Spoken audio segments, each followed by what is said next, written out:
որ Դավիթ Սանասարյանը հարցաքննվեց եւ մյուսները չէին ներկայացել, պետք է անդրադառնանք բնականաբար այդ հարցաքննությանը։ Տեսեք ինչ նկատեցի, Դավիթ Սանասարյանը ինքը հայտարարեց, որ հեղափոխության կազմակերպիչներից էր, բայց կազմակերպչական հարցերից տեղյակ չէր, հատկապես ֆինանսական։ Այդպես առհասարակ լինում է։ Շատ ճիշտ տեղ եք գնում եւ շատ ճիշտ հարց եք տալի։ Ես հասկանում եմ, որ Հայաստանի Հանրապետությունում այնքան է արդեն դատավարություն ըստ էությամբ իրականանում, որ լրագրողները դառել են պաշտպաններ, փաստաբաններ եւ ոնց որ իմ մարտավարությունը քիչ-քիչ ուզում եք բացահայտեք։ Այդ հակասությունները շատ լավ է, որ ակնառու է եւ հենց այն անձի կողմից, ով որևէ առնչություն դատավարական առումով չունի, այո, դա խնդիր է եւ ոչ միայն դա է խնդիր, թող որևէ մեկին չթվա, որ հարցերը պատահական էին, որովհետև մասնավորապես հեռախոսներ բաժանելու հետ կապված եւ տարբեր ֆինանսավորումների հետ կապված հետագայում լինելու են ապացույցներ, որքան վկաները կգան եւ այսպես իրենց կհակասեն, այնքան հիմնավորվելու է, որ ազգային անվտանգության ծառայությունը եւ քննչականները այս մասով գործողություն պատշաճ չեն արել։ Իհարկե, երկրկին որևէ մեկի անմեղության կանխավարկածը չխախտելով։ Այսա Խաչատրյանի հետ կապված էլ հարցեր հնչեցին, եթե չեմ սխալվում, ինչ-որ մեկնաբանություն էր թողել Դավիթ Սանասարյան, չնայած վերաբերելի չհամարեցին հարցը եւ այդպիսով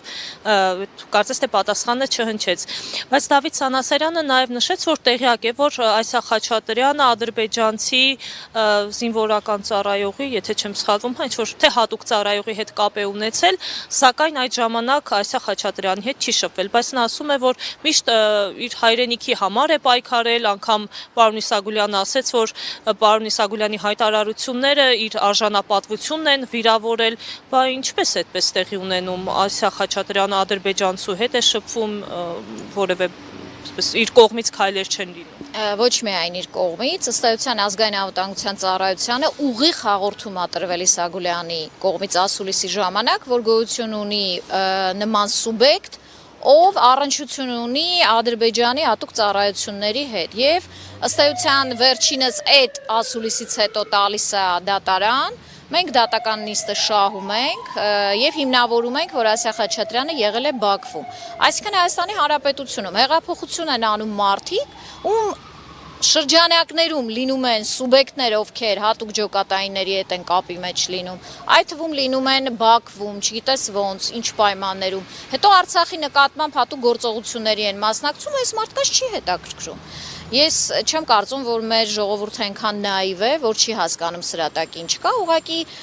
խնդիրը նա է, որ մի ամբողջ համակարգ չի կարողացել կամ չի ցանկացել ապացուցել այն, ինչը հիմա մեր փոքր ռեսուրսով փորձում ենք բացահայտել։ Սա է, իսկ թվում է բոլորիդ համար պարզ է դառնում գնալով, որ 48 միլիոնի դրվագը պետքա պատշաճ քննության ենթարկվեր եւ ստեղ անձը չպետքա գտնվեր սուտ մատնության կարգավիճակով։